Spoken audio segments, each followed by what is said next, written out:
Aujourd'hui, tu es freelance dans la tech, tu es peut-être déjà en mission longue, donc tu es bien payé, tu es stable et en surface, tout va bien. Je le sais parce que j'ai été exactement dans cette situation-là. Un seul client, des projets que je terminais parfois assez rapidement et en avance, mais je devais rester présent, disponible, aligné avec les horaires qu'imposait le client et la mission. En réalité, je vendais mon temps et je dépendais d'une seule décision pour que tout s'arrête. Si le client met fin à la mission, tout s'arrête et tu peux rien faire. Dans cette vidéo, je vais t'aider à comprendre pourquoi cette stabilité est fragile et surtout comment préparer ta sortie du modèle du salariat déguisé sans quitter ta mission actuelle et sans prendre de risques financiers. On va voir trois choses. D'abord, pourquoi ton vrai problème n'est pas le marché tendu, mais ton modèle de freelancing. Ensuite, pourquoi chercher simplement une autre mission, une autre régie, une autre mission longue ne règle en rien tes problèmes de sécurité. Enfin, les trois piliers concrets à construire pendant que tu es encore stable, encore en mission, pour pouvoir sortir de ce modèle-là. Ton positionnement, ton réseau et une offre au forfait. À la fin, tu sauras si tu es vraiment indépendant ou simplement juste confortable dans ce que tu fais aujourd'hui. Et surtout, tu sauras si tu dois commencer à structurer ta transition maintenant ou continuer à attendre que ta mission décide pour toi. On est parti. Si aujourd'hui tu es freelance dans la tech en mission longue, tu te sens stable et tu sais que cette stabilité, elle est fragile. Alors tu n'es pas inquiet parce que ça va mal, tu es inquiet parce que tu sais que si ça s'arrête, tu vas devoir repartir comme pour chercher un CDI, postuler à des offres, passer par des intermédiaires, faire des tests techniques, envoyer des dossiers de compétences, etc., etc. Cette vidéo a un seul but, te donner une carte simple pour préparer la suite sans te mettre en danger. Le point de départ. Aujourd'hui, tu es dans un modèle de salariat déguisé, c'est-à-dire que tu vends ton temps, tu dépends d'un seul client, tu es bon techniquement, mais tu es interchangeable. Tu n'as pas un problème de compétence, tu as un problème de modèle. Alors déjà, qu'est-ce que ça veut dire? Tu es interchangeable. Lorsqu'on t'achète ton temps, lorsqu'on achète ton profil, on regarde on va dire tes compétences techniques, tout simplement. Ton CV, ce que tu apportes. Oui, il y a bien sûr un fit humain, mais ça c'est partout, c'est normal. Mais il y a bien tes compétences techniques. Je suis une entreprise, je cherche un développeur Java back-end, 7 ans d'expérience, tel techno, etc. Je fais des offres là-dessus. J'ai plein de CV où c'est écrit, plein de CV, de sites compétences, ce que tu veux. J'ai plein de CV où c'est écrit développeur Java avec X années d'expérience. Donc, je cherche quelqu'un avec de l'expérience, je cherche quelqu'un avec des compétences. J'ai plein de CV là-dessus. Et donc, qu'est-ce qui fait que je choisis l'un par rapport à l'autre? C'est juste le CV et parfois le TJM. Et parfois le fit aussi humain qu'il y a avec. Donc, tu es en mode où je candidate et ensuite, les candidats sont reçus. Et après, derrière, on va choisir parmi l'un ou l'autre. C'est interchangeable, c'est-à-dire que aujourd'hui, si toi tu fais plus l'affaire ou tu ne fais pas l'affaire parce que tu n'as pas assez d'expérience ou parce que ton CV n'est pas assez gonflé ou je sais pas quoi, je peux prendre juste un autre CV très rapidement.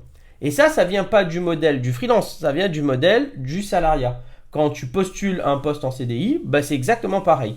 Donc, en tant que freelance, si aujourd'hui, pour trouver des clients, pour trouver des missions, tu dois faire comme pour un CDI, tu es juste en mode salariat déguisé. Et surtout, tu vends ton temps. Donc ça, c'est le deuxième point, vendre ton temps.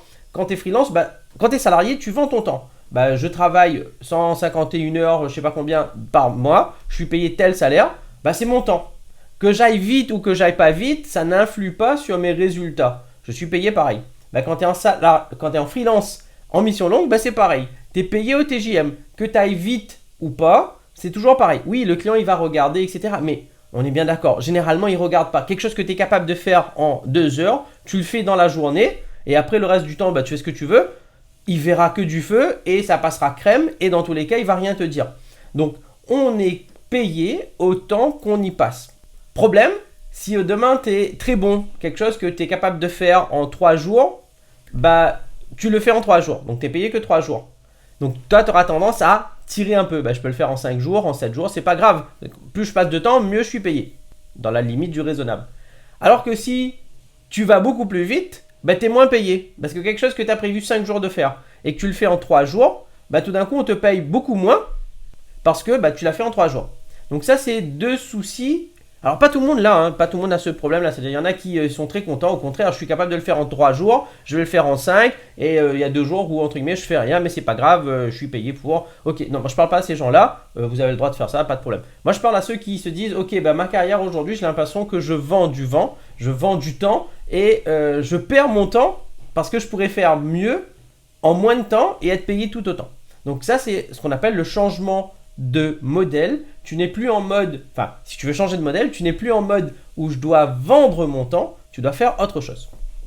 L'erreur classique qui va avec ça, c'est que penser que la solution, c'est de trouver plus de clients. Bah écoute, aujourd'hui, j'ai une mission. Bah si je veux gagner plus ou faire mieux ou quoi que ce soit, bah je dois trouver une deuxième mission longue. Bah oui, bah Imran, tu m'as dit que je suis capable d'aller très rapidement. Bah je fais 2 missions en parallèle. Le matin, je fais la première, l'après-midi, je fais la deuxième. Et je vends 2 fois mon TJM. Je vends 2 journées en une seule. Ah bah ça, c'est une solution. Mais généralement, quand tu vends une journée, tu n'es pas censé la vendre 2 fois. Bon, chacun fait ce qu'il veut. Pensez que la solution, c'est prospecter plus. Donc, trouver plus de clients, bah oui, 2 TJM. Ok, après le troisième, comment tu fais? Tu peux mettre un troisième TJM? Non, tu peux pas mettre un troisième TJM sur ta journée. Après, tu n'as plus de vie. Les gens ici, ils pensent que en fait, c'est prospecter plus pour trouver plus de clients ou trouver plus de missions différentes. Pensez que la solution, c'est automatiser. Ça aussi, c'est une erreur. Écoute, Imran, si je dois avoir plus de clients que je peux livrer différemment, je vais juste automatiser. Je vais envoyer plein de messages. Je vais prendre le Wallaxy sur LinkedIn, etc. Sales Navigator. Et donc ça va m'aider. Ça aussi, c'est une erreur. On va voir pourquoi après. En réalité, si tu fais ça sans modèle clair, c'est-à-dire trouver plus de clients, plus de missions, prospecter plus, sans automatiser, en fait, sans un modèle qui permet de tirer parti de ça, en fait, tu vas attirer n'importe quoi. Premièrement, tu vas attirer encore plus de missions au TJM, chose qu'on ne veut pas faire. Tu vas encore plus attirer, tu vas devoir encore plus négocier sur ton TJM, parce que tu vas attirer des missions au TJM. Donc forcément, si toi tu veux augmenter ta capacité ou tes revenus, faut que tu négocies dessus. Tu vas attirer des clients de tous bords qui veulent tout et n'importe quoi en fonction de la précision ou pas de ton ciblage initial. Tu vas courir après des missions et tu vas rester dans le même piège de dire ok, je vends mon temps, je vends que du TJM, je ne sais pas faire autrement, donc je vais faire plus, mais à un moment donné je ne peux pas faire plus, et donc en fait tu as mis en place soit trouver plus de clients, prospecter, automatiser, etc. Sauf que sans système clair ou sans modèle qui te permet de tirer parti de ça, tu peux rien en faire parce que tu retombes dans la même problématique de départ, sauf que tu n'es pas plus sécurisé, sauf que tu travailles beaucoup plus, et sauf que tu ne vois plus la fin de ce tunnel. Donc ce n'est pas tant une question de volume, c'est plutôt une question de direction. Le bon objectif pour toi qui regarde cette vidéo, le but n'est pas de quitter ta mission actuelle. Moi ce que je te propose c'est tu gardes ta mission actuelle qui te permet d'être stable et qui te permet, on va dire, de payer les factures à la fin du mois. Donc c'est pas de prendre des risques inutiles et de dire ok j'arrête ça et je vais faire autre chose. Je vais faire un nouveau modèle, Imran il m'a parlé d'un truc, ça a l'air trop cool et je vais faire ça. Non, ça marche pas comme ça. Le but c'est que Imran il trouve ça cool, mais si toi tu trouves pas ça cool, il n'y a aucun intérêt que tu le fasses. Si toi tu trouves ça risqué, il n'y a aucun intérêt que tu le fasses. Donc le but c'est de préparer une transition progressive. Qu'est-ce que ça veut dire préparer une transition progressive? C'est comment je fais pour ne plus dépendre de mon seul client aujourd'hui. Si ça s'arrête, je n'ai pas de problème parce que j'ai pas à passer, comme c'est le cas à chaque fois, j'ai une mission qui s'arrête, ça me prend 3 ou 4, 6 mois pour retrouver une autre mission. Pendant ce temps-là, je galère, je stresse, le marché est tendu, etc. etc. Non. Comment je fais? Je suis en mission, j'ai mon client, il est stable. Qu'est-ce que je peux construire comme système qui me permet de transitionner vers un mode où je suis plus sécurisé? Retrouver le choix dans tes clients, retrouver le choix dans tes projets, et surtout, toujours avoir 1, 2, 3, 4, 5 solutions de secours avant même que ta mission actuelle ne se termine. C'est un autre avantage, ça te permet que si la mission actuelle, tu la trouves saoulante parce que tu tournes en rond, parce que tu as déjà fait, parce que c'est ronronnant, si tu as des opportunités à côté, tu peux lâcher une, aller sur l'autre sans forcément prendre de risques. Le modèle alternatif, donc j'ai pas mal parlé, j'ai tourné autour du pot, maintenant je t'explique vraiment c'est quoi le modèle alternatif. Donc le but c'est de passer d'une ressource interchangeable, comme on l'a vu, à ce qu'on appelle un partenaire de confiance. Concrètement, qu'est-ce que ça veut dire? Quand tu bosses avec un client, tu ne vends plus des jours. Je vais travailler 20 jours par mois pendant X mois avec toi. Tu vends à la place un résultat. Monsieur le client, il a ça comme problématique, il a besoin de ça comme résultat pour régler cette problématique, je vais lui livrer ça. Alors quand je dis résultat, ça peut être petit résultat, ça peut être énorme résultat. J'entends souvent, bah oui, mais quand on vend plus son temps, ça veut dire qu'on fait que des petites missions, des petits projets site web, des petits projets un automate, une CI/CD. Non, c'est pas du tout ça. Tu peux avoir un énorme projet qui dure des années, mais que tu vas devoir couper en plusieurs lots. C'est une mission longue, sauf que tu ne vends plus du jour, sauf que tu vends un résultat et tu vends une succession de petits résultats qui amènent ton client au résultat final qu'il souhaite. Mais les résultats intermédiaires te permettent de continuer à avoir de la confiance du client, mais aussi lui permettre d'avoir des gains toujours en cours de route. Donc concrètement, c'est quoi ce que je propose? C'est tu ne vends plus des jours, tu vends un résultat. Tu vends la résolution à un problème à ton client. Tu ne fais plus choisir, alors tu ne te fais plus choisir sur ton CV, mais tu te fais choisir sur ta valeur. C'est-à-dire que lorsque tu vends un résultat, le client s'en fiche de ton CV. Ce dont il a besoin, c'est d'être rassuré sur le fait que toi, tu es la bonne personne pour régler son problème à lui. Et on voit comment on fait ça. Les 3 piliers de la transition. Donc, comment on fait pour passer d'un modèle où je vends des jours à un modèle où je vends des résultats sans tout foutre en l'air et sans tout perdre ou sans tout risquer? Donc déjà, le premier point, c'est ce qu'on appelle le positionnement. Tant que tu te présentes comme un profil, les gens vont te comparer à d'autres profils et vont comparer ton TJM. Donc, tu dois commencer à te présenter comme une valeur. Donc, comment on fait ça? Tu dois mettre au clair sur quoi tu crées réellement de la valeur et de l'impact.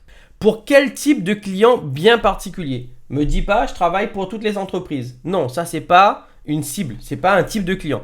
Il y a bien un type de client avec qui tu as déjà travaillé par le passé et qui t'apporte énormément de résultats.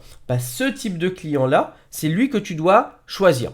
Sur quel type de problème? Oui, tu sais faire plein de choses, mais il y a bien des problèmes en particulier que tu sais résoudre bien plus facilement que les autres. Soit parce que tu as de l'expérience, soit parce que tu en as fait beaucoup, soit parce que tu aimes ça, soit un mix de tout ça. Mais c'est pour un type de client bien particulier, pour un type de problème ou un gros type de problème bien particulier, où tu es le plus doué. C'est ça un positionnement, une cible plus des problèmes que tu sais résoudre. Et surtout, après, derrière, quel résultat concret tu peux apporter à ton client. La somme de ces 3 choses crée ce qu'on appelle ton positionnement. Donc, toi, si aujourd'hui tu réfléchis là-dedans, ton premier truc, c'est de dire, est-ce que en 30 secondes, est-ce que quelqu'un est capable de comprendre pourquoi il a intérêt à parler avec toi ou pas? Parce qu'un positionnement, ça sert aussi à filtrer les gens avec qui tu ne veux pas travailler. Je vais te donner, moi, mon positionnement. Alors, je ne parle pas sur LinkedIn, parce que sur LinkedIn, mon positionnement, c'est du mentoring pour freelance. Mais je te donne mon positionnement, moi, pour mes propres missions freelance. Moi, j'aide les chefs d'entreprise qui n'ont pas de service informatique à gérer leur projet informatique. Pourquoi ce positionnement-là? Parce que c'est le genre d'entreprise avec lesquelles j'aime travailler, parce qu'il y a énormément de projets challengeants. Souvent, ils partent d'assez loin, donc il y a pas mal de choses à mettre en place. Quand le service a déjà un gros service informatique, parfois tu viens sur de l'optimisation, mais pas de la construction. Moi, j'aime plutôt la construction. Donc, lorsque je parle avec un chef d'entreprise, je lui demande, ok, alors quand je dis pas de service informatique, ça peut être un tout petit service informatique, ça marche aussi. Donc, où est-ce qu'il est ton service informatique? Est-ce que tu en as un? C'est quoi tes projets informatiques? Où est-ce que tu en es sur le point de vue purement IT, etc., etc. Donc, j'aime aider ce type de clients et je leur règle quel type de problème. Ils ne savent pas gérer les projets informatiques parce qu'ils n'ont pas forcément d'informaticiens en interne. Donc, ils ont des projets informatiques comme beaucoup d'entreprises. Ils doivent aller sur le cloud, ils doivent sécuriser, ils doivent se protéger des cyberattaques, ils doivent mettre en place politique de mot de passe, etc. Ils ont des audits pour les assurances, etc. Mais ils ne savent pas du tout gérer ces projets-là et donc ils se font retoquer à chaque fois. Donc, cette cible, un problème bien particulier et moi, je leur vends quoi, entre guillemets? Le résultat que je sais vendre, c'est tes projets informatiques. Tu peux être serein, ils vont être bien gérés et tu vas avoir, tu vas pouvoir passer les audits tranquillement, tu vas pouvoir augmenter la sécurité, tu vas pouvoir réagir en cas de panne, etc. Donc, c'est ma cible. C'est mon positionnement. Des gens que je connais, avec qui j'ai déjà bossé et avec que j'en ai aussi dans mon réseau et donc qui me permet de discuter avec eux rapidement. Une problématique bien particulière et des résultats bien particuliers. Donc ça, c'est ton premier point, ton premier pilier, c'est ce qu'on appelle ton positionnement qui tu aides à régler quel problème et pour quel résultat.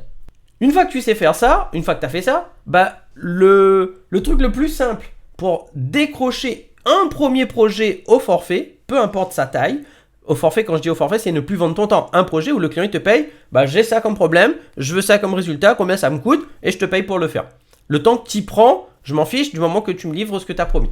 Donc le chemin ne passe pas par des inconnus. Quand tu veux trouver ton premier client au forfait, ça passe par ton réseau que tu as déjà.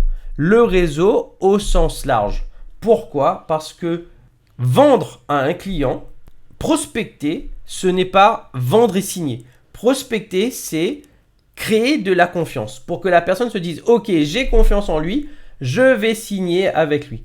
Souvent, quand ça signe pas ou quand ça répond pas, on va dire, dans la majorité des cas, c'est que la confiance n'a pas été créée. Il y a des points qui frustrent le client qui n'ont pas été réglés. Donc toi, ton but, c'est de commencer là où il y a le plus de confiance. Là où il y a le plus de confiance, c'est simple, les gens de ton réseau, avec qui tu as déjà échangé, avec qui tu as déjà travaillé, tu n'es pas un inconnu. Tu as déjà parlé avec eux, donc ils savent de quoi tu es capable, tu sais de quoi eux ils auront besoin. Donc la confiance existe déjà. Donc lorsque tu veux signer ton premier client, tu actives ton réseau. Donc ce que tu cherches dans ton réseau, c'est pas vendre. Tu cherches des conversations, des mises en relation et des opportunités dormantes. Qu'est-ce que ça veut dire ? Tu n'es pas là pour vendre, tu es là pour discuter avec les gens, pour savoir si les problématiques que toi tu sais régler, c'est des choses qui les intéressent eux, donc ça c'est la conversation, qui intéressent des gens que eux ils connaissent, et parfois ils vont te dire, en fait ce problème-là je l'ai pas, mais j'ai le problème juste à côté. Est-ce que ça aussi c'est quelque chose que tu pourrais faire ? Et généralement, quand ils te parlent du problème juste à côté, oui, il y a des chances que tu sais faire. Parce que ton expérience, elle est assez grande. Donc ça, c'est ce qu'on appelle des opportunités dormantes. Il y a un client, il n'a pas d'offre, il n'a rien, nulle part. Par contre, il a des problèmes qu'il travaille, sur lesquels il veut des solutions. Il est prêt à débourser, à mettre du budget. Mais sauf que personne ne lui a jamais parlé que c'était possible ou quoi que ce soit. Et toi, le fait juste de parler avec lui d'une problématique, ça lui fait penser à un autre projet à côté. Et il se dit, tu peux m'aider ? Et donc, juste la conversation, les mises en relation et l'identification de ces opportunités dormantes te permettent ensuite de signer, alors déjà de bien comprendre le besoin et ensuite de proposer quelque chose et ensuite de signer. C'est ce qu'on va juste ensuite. Donc là, ton objectif, c'est juste de signer un premier projet sans repartir de zéro. C'est-à-dire, sans repartir de zéro, ce n'est pas de faire une nouvelle techno que tu n'as jamais faite. Ce n'est pas de parler à un inconnu que tu ne connais pas. C'est le propre d'un inconnu, on va dire. C'est vraiment de partir de ton réseau, des gens que tu connais, pour faire des choses que tu connais. Et pour ça, de signer une première fois. Une fois que tu signes une première fois, tu sauras signer plein d'autres projets. Donc, une fois que tu as fait ça, tu actives ton réseau. Comment tu prépares ton offre au forfait. Tant que tu ne sais vendre que du temps. Alors, pour préparer une offre au forfait, ça veut dire que le gars, il m'a déjà dit, voilà son problème, voilà le résultat que je veux. Et je souhaite que tu m'apportes une solution. Donc, tant que tu ne sais vendre que du temps, en fait, tu restes en concurrence sur le prix. Au départ, si tu dis, ok, ça va me prendre 10 jours, ça va faire 500 de TJM, je vais te faire 10 fois 500, pas de problème. Le gars, il va se dire, ok, toi, tu prends 500 de la journée, je vais aller peut-être trouver d'autres personnes, et peut-être eux, c'est 450. Et donc, pour la même prestation en même temps, tu vas trouver quelqu'un qui coûte moins cher pour exactement la même chose. Donc, tu restes dépendant de la concurrence des prix, mais surtout aussi, tant que tu vends du temps, tu restes dépendant des intermédiaires. Les intermédiaires ne vendent jamais de projet au forfait parce que ce n'est pas intéressant pour eux.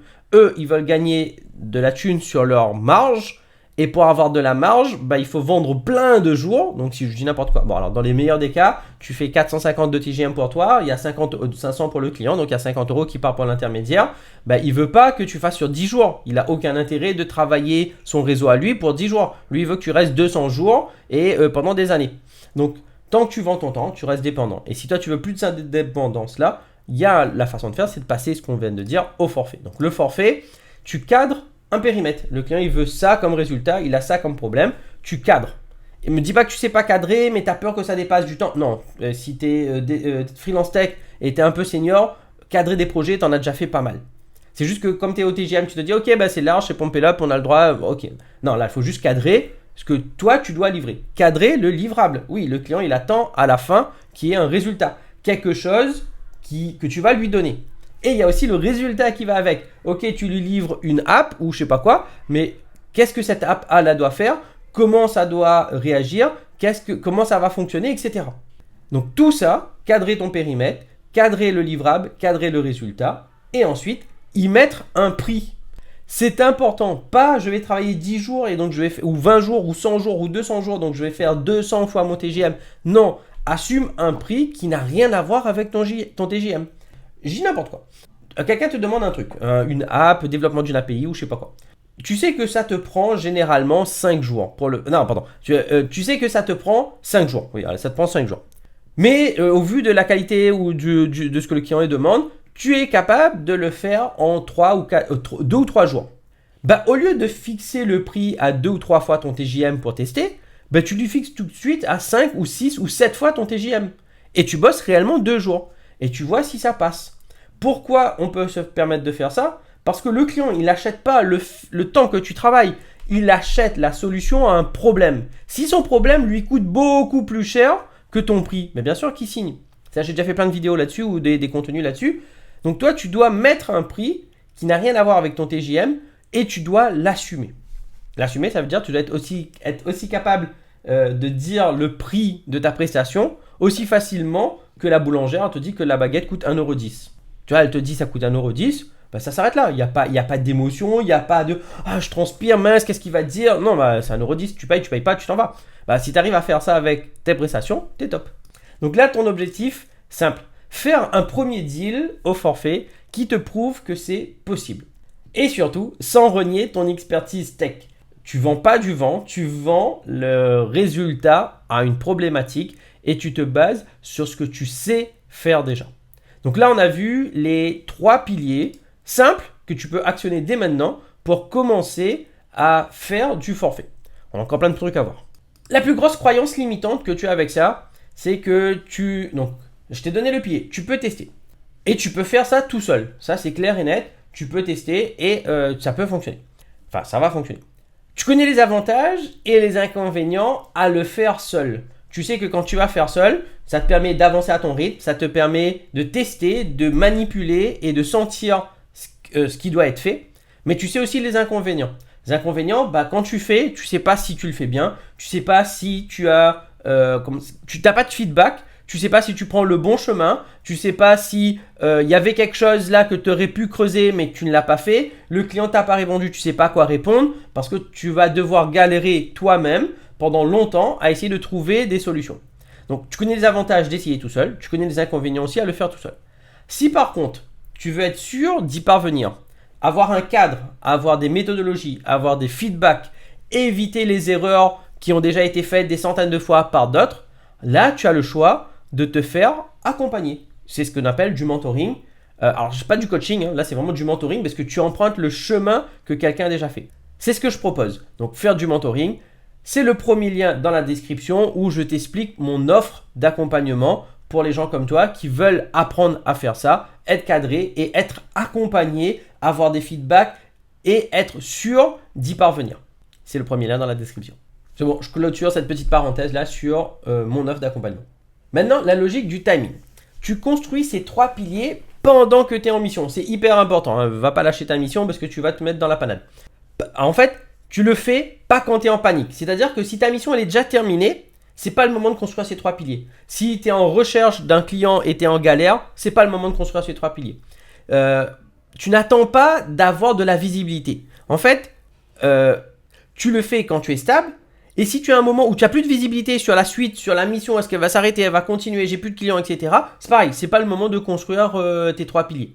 L'avantage de ta situation actuelle, si tu es en mission longue, bah c'est simple, hein, c'est que tu as du temps, me dis pas le contraire, tu as de la stabilité et tu peux tester sans te mettre en danger. Oui, tant que tu ne voles pas les clients de ton client actuel, tu peux faire de la prospection à côté, bah tu es freelance, hein, donc tu peux faire de la prospection à côté, tu peux vendre des projets au forfait, tu n'es pas obligé de vendre un gros projet au départ, le but c'est de vendre un petit projet qui ne te prend pas beaucoup de temps, juste pour te montrer, ah ouais, je suis capable de vendre au forfait, ah ben oui, d'accord, ok. Et une fois que tu sais faire ça, bah, le risque pour toi, c'est pas d'essayer, le risque c'est d'attendre le jour où tu n'as plus le choix. En fait, quand tu n'as plus le choix, ton cerveau il passe en mode survie et là, essayer quelque chose de nouveau, il arrive absolument pas. Souviens-toi dans le passé, à chaque fois où c'était stable, tu as envie d'essayer plein de trucs. Projet perso, SaaS, machin chose, etc. Quand c'est plus stable, tout ça, ça disparaît. La seule chose, c'est payer les factures, avoir une mission, mon TGM. Donc, profite que tu sois stable pour pouvoir tester. Si tu n'es pas dans une des situations de stabilité, je ne te conseille pas d'appliquer la méthode qu'on a vue juste au-dessus. Ce que ça change concrètement pour toi. Donc, quand tu sais faire du forfait, tu n'es plus obligé d'accepter ce qu'on te propose. C'est-à-dire que, vu que c'est toi qui vas démarcher des clients, c'est toi qui vas parler avec les gens, on ne peut plus te dire, écoute, au final, c'était ça la mission, mais en fait, comme tu as déjà signé, mais en fait, ça va un petit peu décaler, on va plutôt faire ça. Non. Quand tu as vendu au forfait, tu as cadré sur quoi on bosse, ça fait partie de ta prestation, donc on ne va pas changer. C'est déjà arrivé à plein de freelances, on n'a qu'à voir les commentaires sous mes posts LinkedIn. On m'a fait rentrer dans la mission pour tel type de projet. Quand je suis rentré, j'ai commencé. Le deuxième jour, on m'a dit non, mais tu fais plus ça, tu vas faire autre chose. Donc moi, j'étais venu pour un projet super excitant et au final, on me fait faire des choses de merde. Je suis obligé parce que dans tous les cas, il faut que je paye mes factures. Donc ça, quand tu choisis tes clients au forfait, ça n'existe plus. T'es pas obligé de négocier ton TJM et surtout, t'es plus obligé de le faire à la baisse. Pourquoi? Parce que tu négocies même plus. C'est-à-dire que tu vas faire une proposition. Alors le TJM, je parle. Tu vas faire une proposition au client. Oui, le prix peut être un sujet pour lui. Mais c'est pas une façon, c'est pas, écoute, je te livre la même chose et je baisse le prix. Non, ça s'appelle pas une négociation, ça s'appelle un entubage. Ce que toi, tu dois faire, c'est quand le client, il n'a pas le budget, c'est de dire, je réduis le périmètre, etc. Ça, on peut le voir dans une autre vidéo. Mais c'est pas, écoute, il y a un intermédiaire qui te dit, moi, écoute, voilà, le client, il a que ça comme budget. Et toi, tu es obligé de dire, c'est bon, je vais m'aligner parce que dans tous les cas... Non. Quand tu présentes ta prestation au client, si tu as bien fait ton travail, le client, il voit la valeur de ta prestation et go, il peut signer. Donc, tu négocies plus ton TGM. Tu n'es plus obligé de dépendre d'une ESN ou d'une plateforme. Oui, parce que si tu trouves tes clients toi-même et tu sais en trouver plein comme tu veux, etc., tu n'es plus dépendant. Et comme tu n'es plus dépendant, tu es beaucoup plus libre. Donc, tu peux choisir tes projets, tes conditions de travail et ton organisation. J'insiste bien, au forfait, le client, il ne t'impose pas de venir travailler chez lui, pas de full remote, mais une seule journée par mois. Non, ça ne marche pas comme ça.